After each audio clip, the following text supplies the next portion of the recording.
Welcome to Big Blend Radio's Global Adventure Show with travel writer Debbie Stone.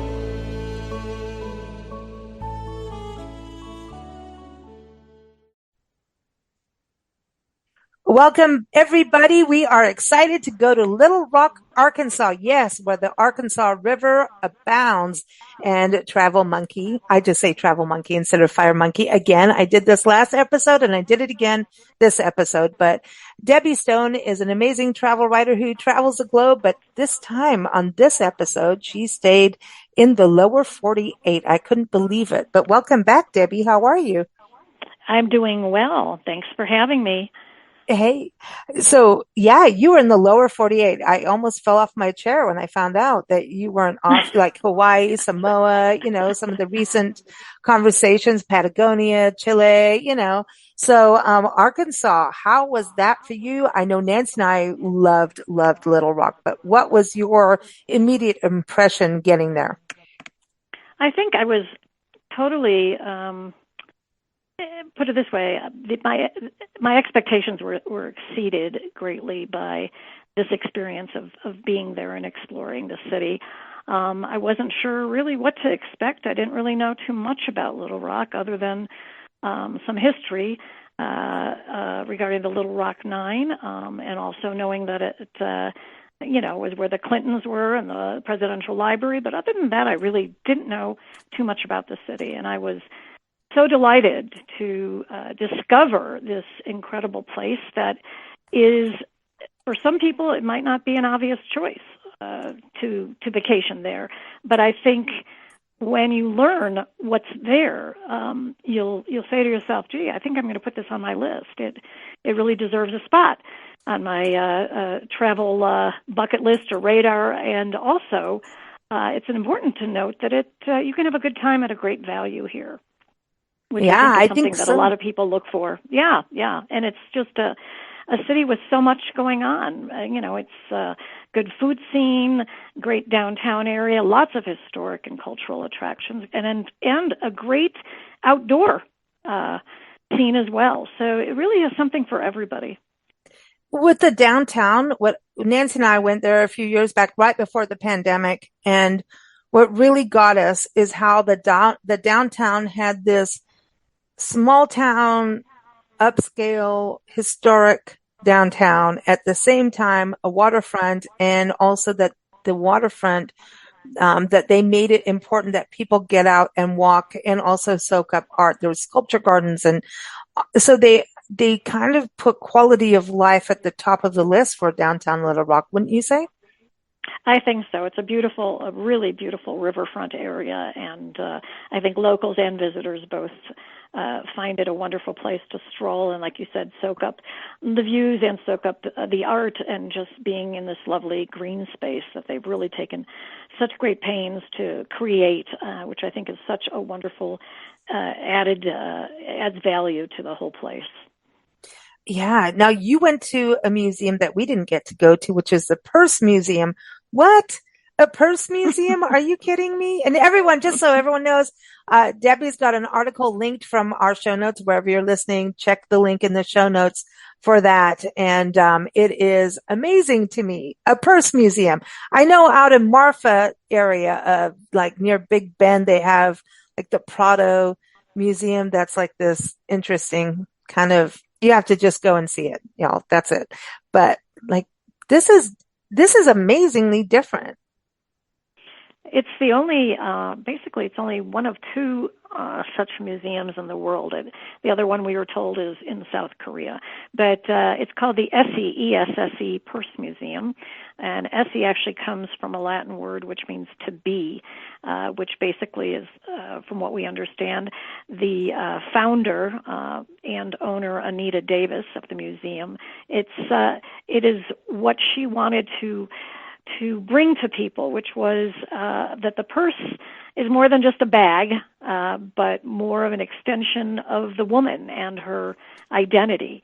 And so she has a wonderful permanent collection that is called What's Inside a Century of Women in Handbags, 1900 to 1999. So it takes you on this great kind of historical journey through these decades of the 20th century, using purses to tell this story. So as she says, it's history in a handbag.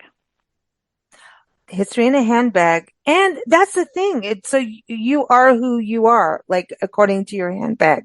That is your, like, kind of our shoes too, don't you think? Our shoes and our Mhm. handbag do the same kind of thing. Mhm. I think so. I really do. It really is a mark for people, and I think it's a way to express themselves as well.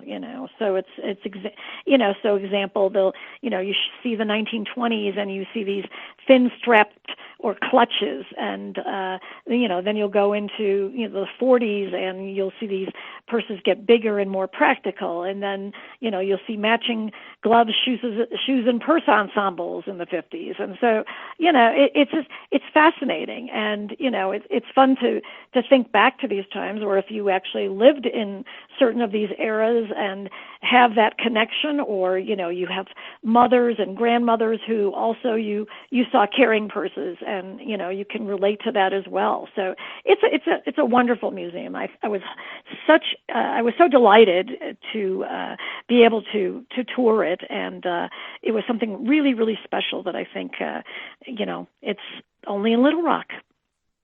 Yeah, and you went to the Fine Art Museum there, which we didn't get to do too. I mean, I love that we both had different experiences, right? And so, tell us a little bit about the Fine Art Museum because man, I think it was maybe because it was right before the pandemic, but the whole area has art on the outside as well as the inside.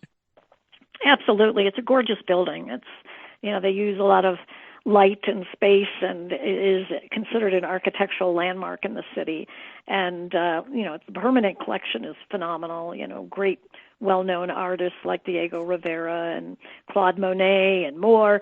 And then, they have very, very interesting installations, and temporary exhibits, visiting exhibits, and you could spend quite a long time in this museum. It's really beautiful inside and out.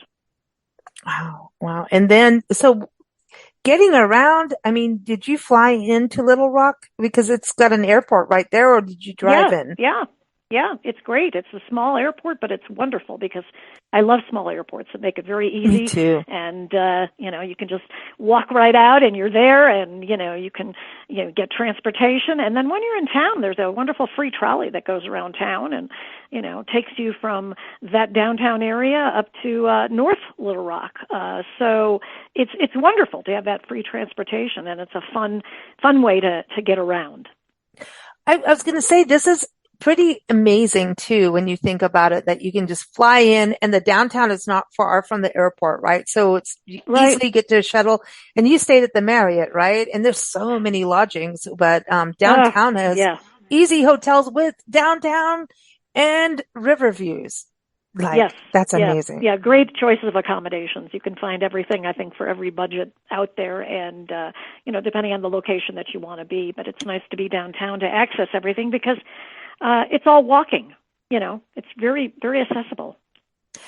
Well, when you were there, you went to the old State House, and that was, I think, one of our first stops was there. Other than, well, we had fun downtown. We really did. We were naughty girls. Um, so you would, you would have gone from Travel Monkey to Fire Monkey Zone if you were with us at that time. I've given you two names now, but, really that state museum, I thought was pretty amazing because wasn't it like the original Capitol building before they did the Grand Capitol building, which you can see from downtown actually at night, depending, where you Absolutely. are. Yeah, it was the first Capitol building. I think it dates back to the 1830s, and it's the oldest standing state capitol west of the Mississippi, and it's been a lot of different things over the years, but since the 50s, it's been a museum. So if you want to know anything about Arkansas in terms of the government and politics and the governors and their families and his political history, you should go there. I think they do a wonderful job of tracing all of that history from the territory, when Arkansas was a territory, through statehood and beyond. They have a wonderful First Ladies of Arkansas section that contains a great exhibition of their gowns. I guess it's the largest exhibition of First Lady gowns outside of the Smithsonian, and it's fun to look at the different styles based on what who the First Ladies were and what the time period was. So that's also fun. And during my time, there was a demonstration on Civil War medicine, which was quite amazing and fascinating, done by a historian. He was dressed in period clothing, and he explained that during the war that medical procedures were performed. It wasn't very clean. They used often unsterilized equipment. He showed us how amputation was done in graphic detail. So yeah, it was fascinating. Wow. And then you went to the Little Rock High School, right? You got to do more in that. We only got to see the outsides, again, COVID time. We went to the visitor center though. But this is a unique destination historically, right? Because how many national parks are within, or units are, part of a high school? And, the history there is so deep. It runs deep. And I think Little Rock as a city, and tell me if you agree on this, I think they're trying to make amends and make things work better than what the history was in the past. Yeah, and I think by creating this wonderful historic site and letting visitors know what really transpired back there in the 50s and what happened with the Little Rock Nine and the whole their attempt to enroll in the Central High School at that time, and all these challenges and all these very difficult, painful, dark episodes in this history, but they're bringing it to light. They're showcasing and showing it for a lot of reasons, to inform people, to hopefully make sure that this never happens again. It's one of those things that I think, history can be very dark and painful, but you can't just shove it under the rug. Yeah, exactly. And so tell us a little bit about the experience of where people can actually connect with this history, because there's the visitor center, right? Did you go to the gas station and things like that? Yeah, there's a wonderful Rangers presentation there, which he uses slides, and he shows what happened in history. It's very eye-opening. It's very emotional, very visceral, because he doesn't hold back, and he goes through everything that happened from the beginning until the end, and then onwards. And so it's a fascinating and riveting presentation. And then you can go walk over to Central High School, which is still, of course, a high school. And you can walk by it, and then you can walk over to the gas station, which is where the media was located, because the governor at the time did not allow the media to be on the site when this was happening. And so you can get a real sense and a feel for things. And I think that is a wonderful opportunity for visitors to not only get that presentation, but to be able to see kind of where everything happened. Wow. I mean, I just think it's amazing that we can even stand there and be part of it, and then learn and grow and understand the Little Rock Nine. I mean, that story, they were strong, young, our youth, Amazing strength. And they helped to pave the way for everyone who came after them, Mm-hmm. It's amazing. It's so diverse. That's what I say. It's complicated history, right? Yep. Diverse, complicated. History is always complicated. What are we talking about, right? It's always complicated. Yeah. And diversity is part of it, and we should be unifying. And I think they're trying really hard in Little Rock to get the love back, right? The museums being able to have a place to really celebrate the Little Rock Nine. I mean, right. I think that's important. If they didn't do that, Yeah, I think that's part of that. Let's fix things. Let's really look at what happened, and then let's just make things better. And I think people have to go to these places at times. Do you feel that when you go, like, yeah, this stuff really, because what was interesting to me when you went to Little Rock, first thing I thought about was like, you're connecting the history between Birmingham, Alabama and Little Rock in a way. It kind of ties together, don't you think? Did you have that same kind of connection feeling going between the two cities? Oh, I had that plus going to Memphis, the civil rights Yeah. movement. Oh, It's yeah, just that's right. there's a lot. There's so much that connects in the South, particularly with this particular period in our country's history. So it all connects, and I think it's all so informative, educational, and when you're at the place, it does so much more than just reading about it in a book, or even seeing it on TV. When you're actually there, it definitely has a greater impact. Mm, I agree. I agree. So now, oh my gosh, I'm just so stoked that you went there. Nancy and I, now, did you go to the Root Cafe? You did, right? You did go Yes, there. That's important. yeah, Nancy definitely. and I, yes, that they did a lot to, work with all the local growers and everything. So you had a lot of food. You enjoyed the food there. I know she's a fire monkey, but listen, Debbie gets around. She manages to not look like she eats as much as she gets to taste across the country and around the world. How do you do that? Is it all the walking and the hiking?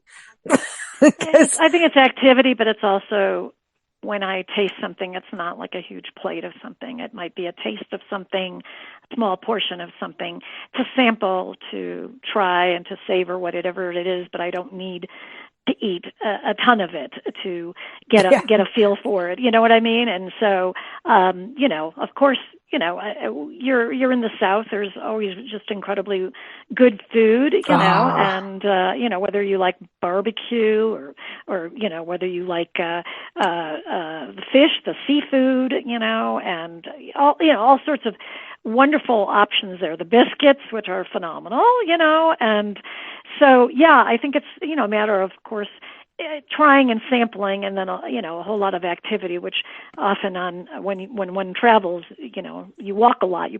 People walk a lot more than they would normally do. yeah, exactly. You're really right about that. And well, Arkansas is like, it does get warm, it has its moments. And when we were there, I think, one of our first main meals, we went to breakfast at the Root Cafe, and then when we arrived, we were really late driving in at night, and had hotel food, and it wasn't bad at all. Everyone, really nice. We were at the DoubleTree, but you were at the Marriott, so two different hotels, I believe, but all Hmm. within the same areas. Right. And um, the next day we had lunch with everyone at the presidential library, the Clinton Presidential Mm. Library. And Mm. so you did a little bit more than what we got to do there. So we had lunch. Tell me a little bit about that, because you got to do the actual museum, right? And actually walk around the Yeah. library. It's a pretty phenomenal place. 20,000 square feet of everything. To let people know how to really to get to know the man behind the Oval Office. And so, you go through the timeline of his presidency with all these events and decisions made. And then there's just, really tons of Clinton family memorabilia and photos and gifts from heads of state from around the world, Clinton's day-to-day life in office, formal wear worn by the Clinton and his wife Hillary at state dinners, and then replicas of the Oval Office and cabinet room that you can step inside. It goes on, and that's a place that, if you truly wanted to read everything, you'd be there for hours because it is so extensive and very well done. So that was a treat to be able to go in there. Yeah, and it's got the view of the river. And I think that museum had a role, or the library had a role in protecting that riverfront too. If I Right, remember when they built it, that right. it was, I mean, that riverfront is pretty darn cool. Did you It get to is. walk it and see some I of the walked it. Yeah, I walked a sculptures? portion. Yeah, I walked a portion of it. Sure, I was delighted. We had beautiful weather, and yeah, I definitely strolled the riverfront. I loved the sculptures that were there that I saw, and there's a big outdoor venue for concerts out there.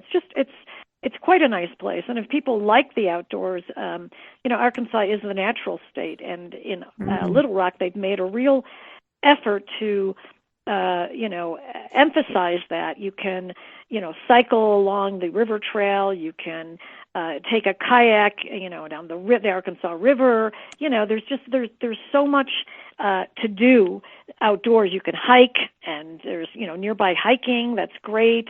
So yeah, I think it's like I said, it does have something for everyone. And if you really love history and museums, they've got it. If you love the outdoors, they've got it. If you love food, they've got it. And if you And like bridges. really nice people, warm, generous, kind, helpful, hospitable people, you'll find them there. The bridges too. I just loved the bridges. At night they would light up and do different Yes, colors. yes. Um and you did go to Pinnacle Mountain, right? The state park? I didn't get there. No, I did Oh, not get there. dude, So, it's one of the yes. best views, and it's kind of split up in two places. And we went to one area, and I filmed water snakes there. It was so cool. It's Ooh. beautiful, easy trails. I know, but I like that stuff, and other people don't. But it wasn't on our path, but it was cool. And there were this bird watching couple of guys that they had the big long lenses and all the fancy stuff we don't have. And Mm, they're like, no, you really want to view. You're on the nature side. Well, I'm like, but I like the nature side and there's hummingbirds and there's right. all this. He's like, Right. no, follow our car. So we followed their car and we get to the other side. And that's when you said friendly people, like it's no joke. I mean, these guys didn't know who we were or what, and they're just fellow nature lovers. Let me Right. make sure you know our park. And they told me where to go to photograph the bridges at the right time and everything. But Pinnacle Mountain, oh my gosh, it has the view of like the Delta. It's so beautiful. Oh. But you can hike up and man, it is. I was blown away about Little Rock being so historic and nature in one place and the arts that they did that. They did it well. And I think it's just integrity to the people, wouldn't you say, in a way, when you think about I Little think Rock? so. I Yeah. really do. I really felt that they were very sincere, very authentic, and they really want you to like their city. And I just felt like everybody was just, they say hello, they offer to help, and they're great, in terms of giving you advice if you want to know where to go or how to go somewhere or what to see. I just felt like it was just a very friendly city. And, Mm. granted, I only spent a couple days there, but that was my impression. And, I've been in other places around the world where, you don't get that sense right away. Maybe you have to be there a longer time, but initially maybe you don't get that sense. And, people are maybe a little bit more distant or cooler in their approach with strangers or visitors or tourists. But this town, I just felt like the Southern hospitality was really intact. Mm. I do too. I mean, it's a beautiful city. But Yes, I love that they incorporate the nature and the food, the Root Cafe. yes. Now what did you get to have fish while you were there? Because I know you like Yeah, to eat fish, which oh, is sure. different for us. Yeah. Okay. Yeah, Cool. they specialize. They have a walleye, um, so that's something that that they have, particularly at this one restaurant that we went to, which was called let's see, what was it called? To find out the Brave New Restaurant, Oh yeah, and yeah. so one of their highlighted on the menu that people love is their walleye. So I had that, and it was delicious. Fresh Mm. walleye was wonderful, and so yeah, I mean, there's plenty of options for people who like fish and people who don't like fish as well, and like are meat lovers. So, and people who are vegetarians. So a lot of farm to table, like you mentioned, the Ruth Cafe, which is definitely farm to table, locally owned place, sourcing from small farms and producers, and they've done a really wonderful job of presenting their food in a very wonderful, aesthetically pleasing, and just a very comfy atmosphere.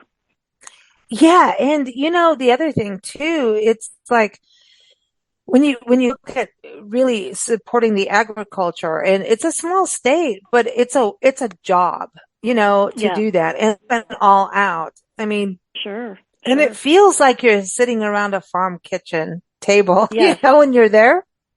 yeah, And most definitely. one of one of my favorite bike racks of all places was there where they had a carrot like stuck in the ground like a bicycle rack. But Yeah, I love that. I love that. But yeah, so that there's the metro, which I love that you bring up, but you also, I was just rereading your article about that, going on the streetcar, which we didn't get to do, but you did. But the bakery, that's another thing you got to do, which we didn't do, is the community bakery. We went to breweries. You went to bakeries. So we got it all covered between us, I think but tell so. us Like I said, about something this. for everybody. Yeah, yeah. Tell us about the community bakery.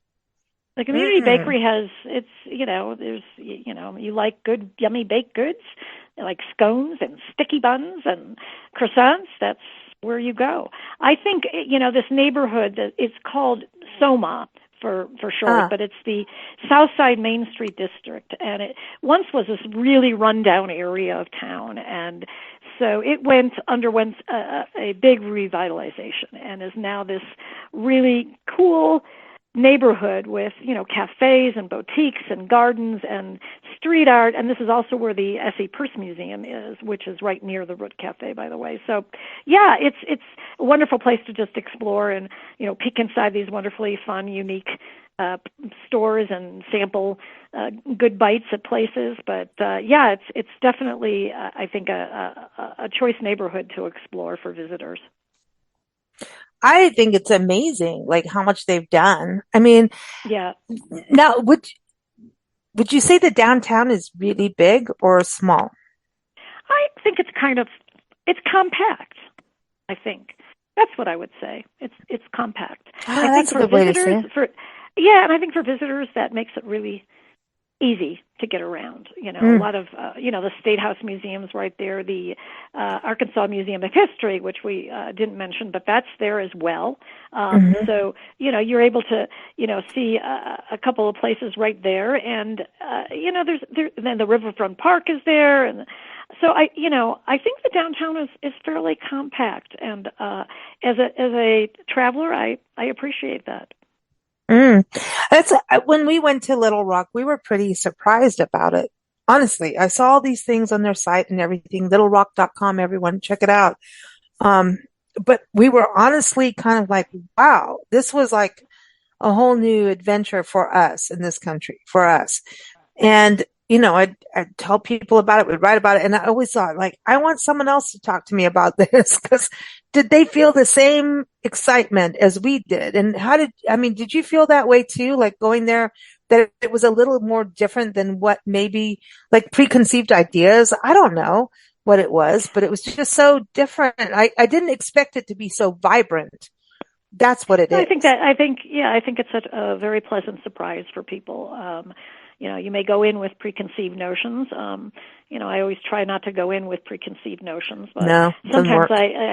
sometimes that's sometimes things happen, and you might think that something is not going to, you don't expect it to be that great or that interesting or that scenic or whatever it is that you come in with, but I always love to be surprised in a pleasant manner. I really Mm. think that that's part of travel is when you come across these places, what I call gems, actually, and you get to explore them and you get to really reap the benefits of being able to spend time in a place that maybe you wouldn't have spent time in under other circumstances, and then you get to broadcast it to the world, so to speak, and let them know, hey, there's Mhm. there's a lot of cool things happening in Little Rock. Go. Yeah, I agree. In a small airport, come on. And it's really, how many times we drive through Little Rock? It's like a crossroads, like Memphis and Little Rock. We go through them all the time. When you're crossing the country on a road trip, you must stop in Little Rock. You must. You just must. Take it from Debbie, take it from me. Like, honestly, you must. It is amazing. To me about the history, the downtown having like the State House there and being able to just go from your hotel to, you know, I don't know. I thought that was really nice to be able to go to historical gems right from your hotel easily. That to me Yes, was amazing. To yeah, just I would agree. walkability. I love It's walkability. wonderful. Yeah. And then they have a free trolley, which is even nicer. So to me, it's like you can't be beaten when you've got all these options in this way, and you've got something for everybody. Whether you're going with a family or whether you're going, with multi generations or a couple, whatever it is, or solo travelers. There's just so much to offer in a Mm. city like that. Yeah. And everyone, Debbie wrote a great article. You can see photos in the article in the show notes. Go to nationalparktraveling.com. And why do we put that? Because she went to one of the national park units, one of the most amazing, incredible ones that are very unique in the system, right? So, I love it. And we're even recording this during National Park Week, which I'd love. But, moving forward to June, this is our May broadcast. June, what are we talking about? North Carolina, is that true? Yeah, we're going to go from the coast Oh, to the mountains, from the Outer Banks, and then to Boone and over in the mountains in the western part of the state. So totally two different regions, but definitely exemplifies the diversity of the state's landscape, which I think is wonderful. I love North Carolina. I can't wait to hear about your adventures. I know our audience will be excited to hear them too. But Debbie, thank you, Fire Monkey, Travel Monkey, and you can have two names, right? Three names now. You've got your original name, Debbie Stone, but Fire Monkey and Travel Monkey. I just, you get to have two, but thank you so much. As always, everyone, again, look in the show notes and that way you can see the article and photos and take care. We'll talk to you soon. Sounds good. Thanks again. Bye. Thanks for listening to Big Blend Radio's Global Adventures Show with travel writer Debbie Stone. Debbie is here every fourth Tuesday. You can keep up with us at bigblendradio.com.